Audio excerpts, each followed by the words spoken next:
नमस्कार. आपल्या सगळ्यांचे महाराष्ट्र सोशल न्यूज चॅनलमध्ये हार्दिक स्वागत. चला वळूया तर एका नवीन बातमीकडे. आजची बातमी.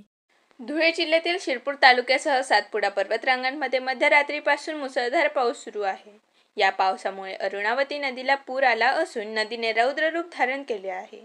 शिरपूर तालुक्यातील जोयदा गावाजवळ राज्य महामार्ग क्रमांक 1 वरील अरुणावती नदीचा लहान पूल पाण्याखाली गेला आहे.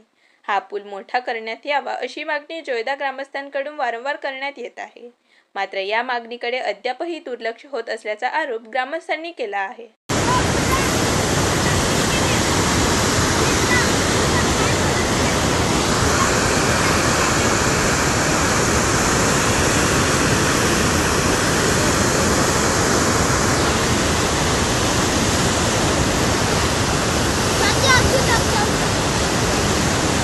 बातमी आवडल्यास चॅनलला लाईक व सबस्क्राईब करा व दररोज अशा नवनवीन बातम्या पाहण्यासाठी चॅनलला फॉलो करा. धन्यवाद.